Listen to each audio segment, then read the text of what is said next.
छात्रों के आक्रोश को मिलेगी आवाज और एनटीए और बीएचयू को देना होगा जवाब। नमस्कार, स्वागत है आपका बीएचयू वर्ल्ड के इस विशेष वीडियो में, जिसमें हम बात करने जा रहे हैं कि आज किस तरीके से ट्विटर पे तूफान आने वाला है।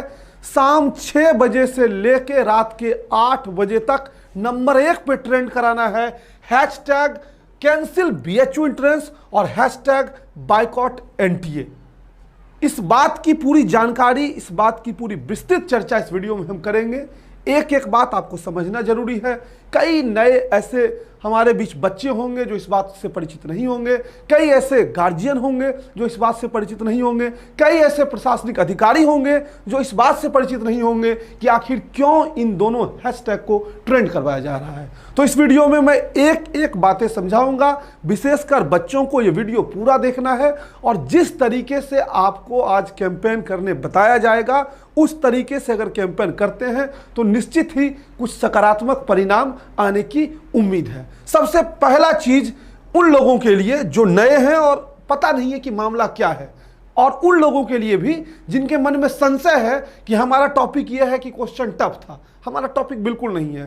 क्वेश्चन टफ होना कोई टॉपिक ही नहीं है। हमारे लीगल ग्राउंड्स क्या है वो हम आपको समझाएंगे, लेकिन उसके पहले देखिए पूरा मामला शॉर्ट में है क्या।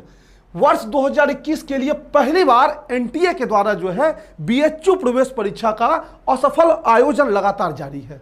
जिस दिन से परीक्षा की शुरुआत हुई, बच्चों की लगातार शिकायतें आ रही हैं कि परीक्षा की दुर्व्यवस्था है, न तो परीक्षा लेने में जो है कहीं पे कोई सुविधा उपलब्ध है और ना ही प्रश्न पत्र जो है उसमें किसी भी प्रकार के पूर्व के प्रश्न पत्रों से प्रासंगिकता है।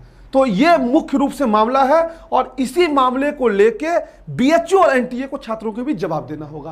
पक्ष क्या है, हमारे कानूनी पक्ष क्या है, क्यों हम यह मांग कर रहे हैं कि परीक्षा को रद्द कराकर पुनः परीक्षा का जो है आयोजन होना चाहिए। सबसे पहला पक्ष है कि बीएससी एग्रीकल्चर की प्रवेश परीक्षा में 24 घंटे पहले भी एनटीए ने एडमिट कार्ड जारी नहीं किया। 6 तारीख को एग्जाम है, सुबह 7 बजे क्लोजिंग है, 7:30 बजे के बाद आप एंट्री नहीं ले सकते हैं और दोपहर 2 बजे एनटीए एडमिट कार्ड जारी करता है 5 तारीख को। इतना ही नहीं, रात को 11 बजे वह कहता है कि रीडाउनलोड करिए एडमिट कार्ड को, क्योंकि सीबीटी से ओएमआर मोड में आपके एग्जाम को चेंज कर दिया गया है।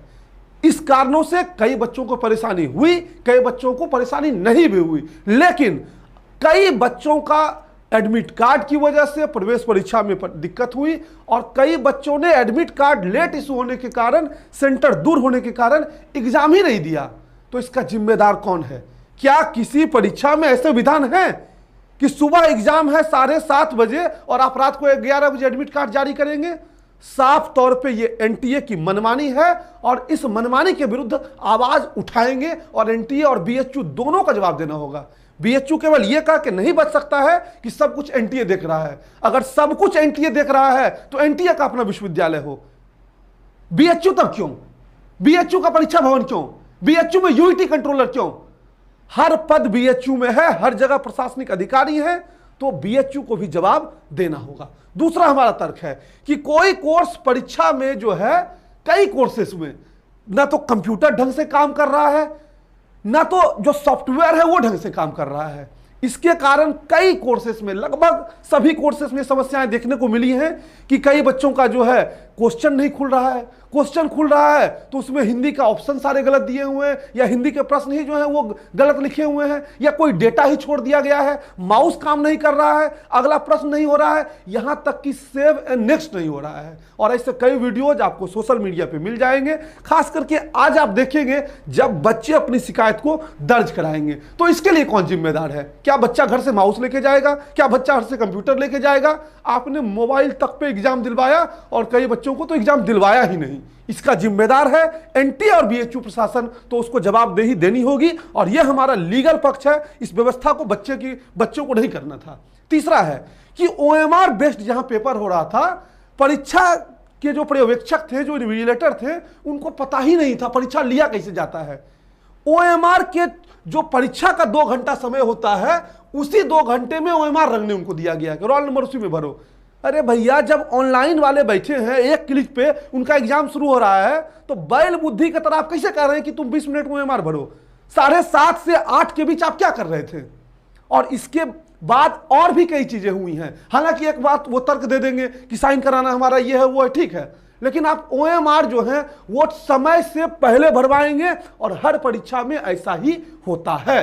तो ये आपका लीगल पक्ष जो है वो कमजोर है। और एक चीज, कई जगहों पे, अधिकांश जगहों पे, कई एग्जामों में परीक्षा समय से शुरू नहीं हुआ।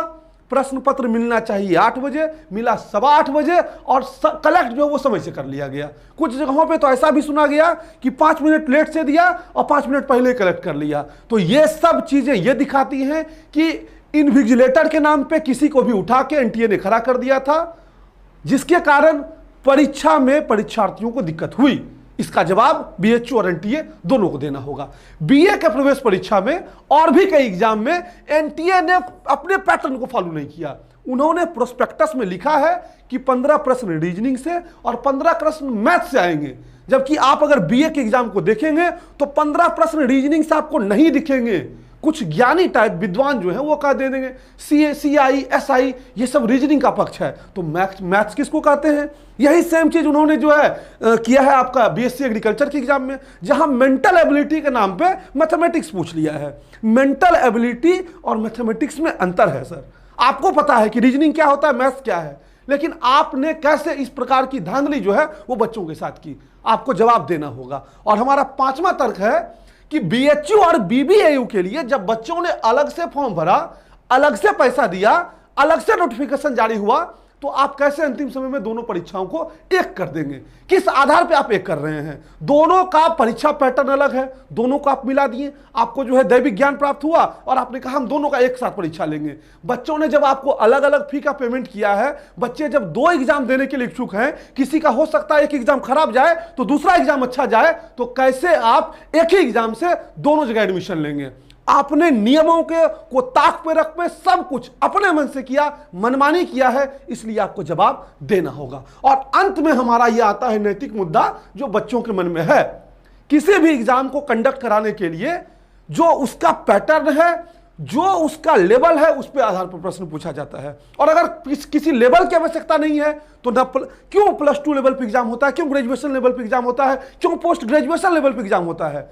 हर एग्जाम में यह क्यों नहीं कहा दिया जाता है कि LKG का बच्चा उठ के यहां जाएगा? क्यों नहीं जो LKG के बच्चे को न्यूटन का लॉ पढ़ाना शुरू कर देते हैं? क्यों नहीं LKG के बच्चे को आर्किमिडीज जो थ्योरी है उसको पढ़ाना शुरू कर देते हैं? क्यों नहीं LKG के बच्चे को पाइथागोरस थ्योरम पढ़ाना शुरू कर देते हैं?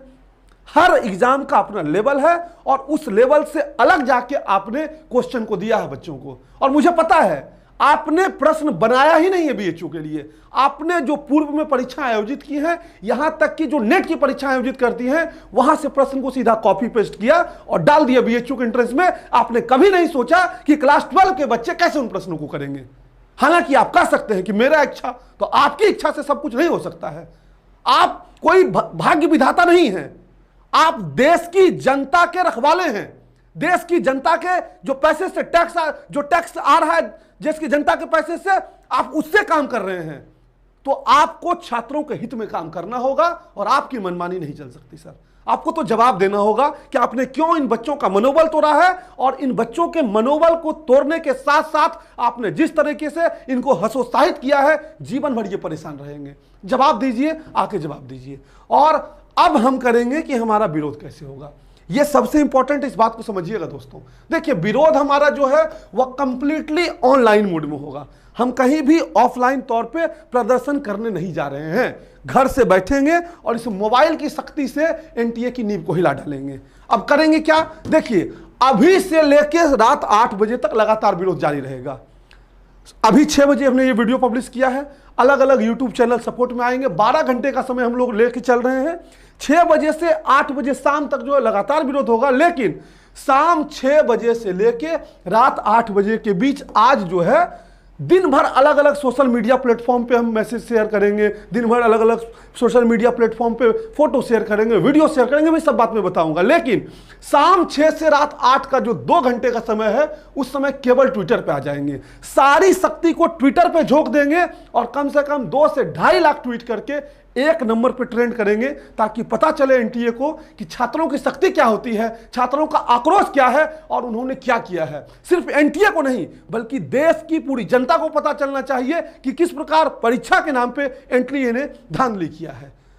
तो आपको ध्यान रहे, शाम 6 से 8। अब ट्विटर पे आंदोलन का अपना एक तौर तरीका होता है, अगर आप उस तौर तरीके को फॉलो नहीं करते हैं तो आपको दिक्कत आएगी। जैसे कि हमें हर ट्वीट में एक ही ट्वीट और कोट ट्वीट करना है, रीट्वीट से ज्यादा वैल्यू हमको देना है कोट ट्वीट को। जब आप रीट्वीट पे क्लिक करते हैं तो आपको कोट ट्वीट के एक ऑप्शन देता है, तो सब में हमको कैंसिल BHU एंट्रेंस, ध्यान से आपको स्पेलिंग लिखना है, और अगर आपको ना मिले तो डिस्क्रिप्शन में हम डाल देंगे, वहां से कॉपी करिएगा। तो कैंसिल BHU एंट्रेंस और बॉयकॉट एनटीए, एकदम हूबहू स्पेलिंग इसी तरीके से लिख के अपने हर ट्वीट में, अपने हर रीट्वीट में हमको डालना है। सबसे पहले एक पेज में आप क्या करेंगे, पहला हमारा काम, एक पेज हम लेंगे और एक पेज में प्ले कार्ड, जैसे पेज ले लिए ऐसे फोटो खिंचा लेंगे और उसमें लिख देंगे boycott NTA, cancel BHU entrance. दो अलग अलग फोटो, दो ट्वीट होगा वो, और उसको लिख के जो है अपनी तस्वीर पोस्ट करेंगे।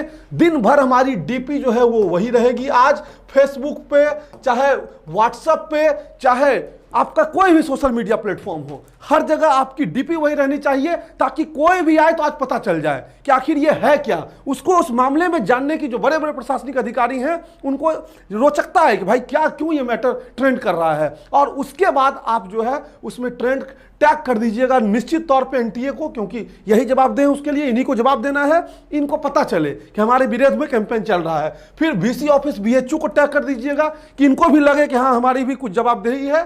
टैग करना है PMO इंडिया को, इनको टैग करने से इनको ऊपर अलग प्रेशर बन जाएगा कि PMO तक बात जाएगी। और फिर आप @world BHU को टैग कर दीजिएगा। इससे ये होगा कि हम भी एक ट्वीट का आकलन लेके चल पाएंगे कि कितने ट्वीट्स वगैरह हो रहे हैं, जिससे आंदोलन पे जो है नजर बनाई रखी जा सके। और आप इसके अतिरिक्त न्यूज चैनल को, लीडर्स को, जो सेलिब्रिटीज हैं जिसको आप फॉलो करते हैं, उनको एक दो को टैग जरूर कर दीजिएगा। आप चाहें तो मुझे भी @सूरज BHU वर्ल्ड टैग कर सकते हैं, ताकि मैं भी आप लोगों के ट्वीट को, रिट्वीट को, सबको देख सकूं। इसके बाद दूसरी बात, इस तरीके से ये हमारा जो है वो, कई लोग कहेंगे कि सर ये क्या होता है पेज लिख के, तो इसी तरीके से आप लिखेंगे, उसको सजाइए धजाइएगा मत, उतना समय नहीं देना है। बस एक फोटो उस तरीके से खींचना है कि उस कार्ड में हम स्पष्ट तौर पे अपने संदेश को दे दें। दूसरा क्या करेंगे, दूसरा हम अपने वीडियो संदेश को जारी करेंगे। वीडियो संदेश कैसे जारी करेंगे, अभी मैं ट्वीट पे आपको कई तरीके से दिखाऊंगा। वो वीडियो संदेश देखिए, संभव हो तो अपने माता पिता और अपना दोनों का वीडियो संदेश जारी करें। अपने दुख को बताएं कि किस तरीके से आपने तैयारी की थी और एनटीए की एग्जाम के बाद आपकी क्या हालत हो गई है, किस तरीके से आपको एग्जाम में ठगा गया है। और उसमें भी आप सारे अकाउंट्स को जो है वो टैग कर दे, PMO को, वर्ल्ड BHU को, VC ऑफिस BHU को, DG NTA को, और ये मेरा अकाउंट है। इसके अतिरिक्त आप जितने भी न्यूज चैनल लीडर्स हैं सबको उस ट्वीट में टैग करें, और हैशटैग ध्यान रखिएगा बॉयकॉट एनटीए और कैंसिल BHU एंट्रेंस जो है वो लगातार हमको लगाते रहना है। कम से कम 50,000 व्यक्ति को इस आंदोलन में जोड़ने का हमारा लक्ष्य होना चाहिए। कोई भी व्यक्ति जो इस वीडियो को देख रहा है वो ये नहीं सोचेगा कि हम नहीं करेंगे, हमारे बदले कोई और कर देगा। आप ही को करना पड़ेगा भाई साहब। आपको, सिर्फ आपको नहीं करना होगा, बल्कि आपके जितने दोस्त हैं उनसे करवाना होगा, आपके जितने परिवार में लोग हैं उनसे करवाना होगा। तो 50,000 से ज्यादा लोगों तक ये वीडियो पहुंचे, इसके लिए तो पहले आप अपने इस वीडियो को स्टेटस पे डाल दीजिए, अलग अलग सोशल मीडिया प्लेटफॉर्म पे डाउनलोड करके डाल सकते हैं। किसी प्रकार का कोई कॉपीराइट स्ट्राइक आपको BHU वर्ल्ड की तरफ से नहीं मिलेगा। और अपने दोस्तों से निवेदन करें कि वो शाम में 6 से 8 के बीच आपके ट्वीट को कोट ट्वीट कर दें और उसमें इस हैशटैग का जरूर प्रयोग करें, बॉयकॉट एनटीए और कैंसिल BHU एंट्रेंस। 6 से 8 के बीच अगर हम 2 से 2.5 लाख ट्वीट करवाने में सफल हो जाते हैं तो हमारी बात जिम्मेदार लोगों तक जरूर पहुंच जाएगी, इसमें कहीं किसी प्रकार का संशय नहीं है। और फिर अंत में है, कुछ लोगों का यह कहना है कि आंदोलन क्यों कर रहे हैं, तो क्यों तो कर रहे हैं, तो पूरा बेस आपको बता दिए। दूसरा कि आप क्यों कर रहे हैं, तो हमारा मन है, रोक लोगे हमको। धमकी भरे मैसेज भेजने से हमें कोई फर्क नहीं पड़ता है। हम बच्चों के पक्ष में खड़े हैं, खड़े थे और आगे भी खड़े रहेंगे। हमारा काम करने का, हमारी टीम के काम करने का पूरा तौर तरीका बिल्कुल अलग है। कई एज ए इंस्टीट्यूट कई लोगों ने अपने नई बैचेज जो है वो ओपन कर दी। हम लोग उस तरीके के लोग नहीं हैं। हम पहले जिन बच्चों के साथ जुड़े हैं उनके साथ पूरा देंगे। और हमारे बच्चों को पता है कि हम किस तरीके से भावनात्मक तौर पर उनके साथ जुड़े हैं। हम लोग सिर्फ एक ऐसा नहीं है कि ऑनलाइन आए पढ़ाएं चले गए, हम अपने बच्चों को अपना मानते हैं और अपनों की तरह उनके साथ व्यवहार करते हैं। इसलिए अगर वो दुख में है तो हम भी दुख में हैं। इसलिए हमारा ये अंतिम और बड़ा प्रयास है कि किसी प्रकार से हमारी बात जो है उन जिम्मेदार अधिकारियों तक पहुंचे और वो लोग इस पे कुछ एक्शन ले सके। तो अगर मान लीजिए कोई कहता है लाभ क्या होगा, तो एक बात बताइए, हानि क्या हो जाएगा? क्या हमको इस आंदोलन के करने से कोई हानि है? हाँ, एक दिन हो सकता है हमारा पढ़ने का हानि हो। जो बहुत मान लीजिए विद्वान होंगे, जो एक भी दिन ऐसा नहीं होगा 365 दिन में जो पढ़ते नहीं होंगे, जब से उनका जन्म हुआ है लगातार वो आज तक पढ़ाई कर रहे हैं, उनको एक दिन का नुकसान होगा जो है जरूर पढ़ाई का। और मान लीजिए 1 साल पढ़ के कुछ नहीं कर पाए तो एक दिन नहीं भी पढ़ के जो है आप कुछ नहीं हो जाएगा बहुत बड़ा जो है। तो इसके लिए जिन विद्वानों को ये लगे कि एक दिन हमारा पढ़ाई नुकसान होगा, वो दूर हो जाइएगा। और जो हमारे मान लीजिए हमारे छात्र हैं वो जरूर इस आंदोलन से जुड़ेंगे, जो हमारे छात्र के गार्जियन हैं वो जरूर इस आंदोलन से जुड़ेंगे। और दूसरी चीज कि मान लीजिए आप आंदोलन नहीं करते तो आपको कौन सा नोबेल प्राइज दिया जाएगा कि आओ भैया आंदोलन नहीं किया, इसको नोबेल प्राइज दो। आपके साथ अन्याय हुआ है तो आपको अपनी आवाज उठानी पड़ेगी, आपके बदले कोई नहीं आएगा। आपको पता है कि किस तरीके से प्रेशर से हम गुजर रहे हैं, लेकिन फिर भी हम आपके साथ खड़े हैं तो खड़े रहेंगे, चाहे कुछ भी हो जाए। हम आपके साथ खड़े हैं और अंत तक खड़े रहेंगे, इसको ध्यान रखिएगा। और जब नहीं करने से कोई लाभ नहीं है, मान लीजिए आंदोलन नहीं कि हमको कोई लाभ नहीं हुआ, तो एक बार कुछ कर देते हैं, हो सकता है कुछ हो जाए। तो आंदोलन का क्या लाभ होगा इसके ऊपर हमको विमर्श नहीं करना है, जो हमारे हाथ में है वो करना है। लाभ हमारे हाथ में नहीं है, हमारे हाथ में है आंदोलन करना, ट्वीट करना, रिट्वीट करना, दुनिया को बताना कि हमारे साथ गलत हुआ है, हम बताएंगे। बस ये बातें हैं और इतनी चीजों को ध्यान रख के अब एनटीए को इसका जवाब जो है वो देना पड़ेगा। आज 6 से 8 बजे के बीच ट्विटर पे जो है एकदम क्रांति मचेगी। हैशटैग बॉयकॉट एनटीए और हैशटैग कैंसिल बीएचयू एंट्रेंस, इसको ट्रेंड करवाना है। दिन भर अपने सोशल मीडिया प्लेटफॉर्म पे आप अपनी तस्वीर को और सब कुछ को डालिए, लेकिन शाम 6 से 8 के बीच जो है आप निश्चित तौर पे जुड़ जाइएगा। कहाँ जुड़ेंगे? ट्विटर पे। अच्छा, अब हम आपको बता दें कोट रिट्वीट कैसे करते हैं। ध्यान दीजिए, जैसे मेरा ये अकाउंट है सूरज कुमार के नाम से, देखिए खुला हुआ है।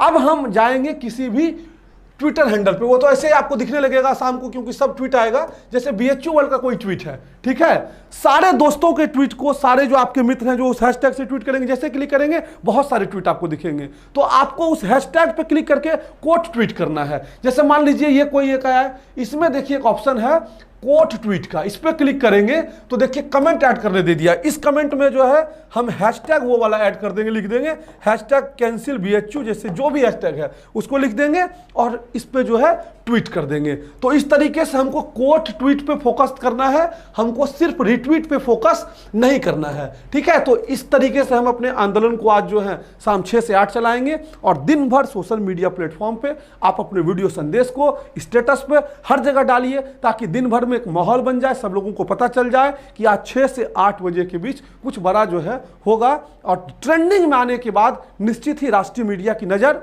इस पे जाएगी। तो ये था पूरा वीडियो, हमने अपनी ओर से पूरा प्रयास किया है आपके सपोर्ट करने का, और हम इस प्रकार की किसी भी चीज़ के आपसे कोई अपेक्षा नहीं रखते हैं कि आप हमको आके धन्यवाद बोले, आपको वीडियो कैसा लगा, पसंद करें, लाइक करें, कुछ मत करिए, क्योंकि हमको पता आप दुख में बाबू, आप दुख में है, तकलीफ में है, आपके साथ जो हुआ है किसी के साथ भी होगा तो वो टूट जाएगा। क्योंकि आप टूटे हुए तो हम भी टूटे हुए हैं, क्योंकि हम और आप बहुत भावनात्मक तौर पे एक दूसरे से जुड़े हैं। आपको कभी फील नहीं हुआ होगा कि हम ऑनलाइन जुड़े हैं। कुछ लोगों का कहना है कि आपने पढ़ाया ऐसा, अरे हमने क्या पढ़ाया वो आपको नहीं पता है, हमने तो पूरा कोर्स ही फ्री कर दिया। उससे क्या होता है, हमने कभी पेड अनपेड इस तरीके की चीजें जो हमारे कोर्स के बच्चे हैं वो भी जानते हैं, कभी नहीं किया है। हमने छात्र को केवल छात्र की नजर से देखा है और आगे भी छात्र को छात्र की नजर से देखेंगे। और ये बहुत विडंबना की बात है, एक शिक्षक को आके इस प्रकार से अपने बच्चों के लिए आंदोलन का रास्ता इख्तियार करना पड़ रहा है। तो जिन लोगों को पसंद नहीं है वो इस आंदोलन से दूर रहें, लेकिन हमारी इच्छा है तो हम आंदोलन करेंगे और छात्रों के हित में खड़े रहेंगे। जय हिंद, जय भारत।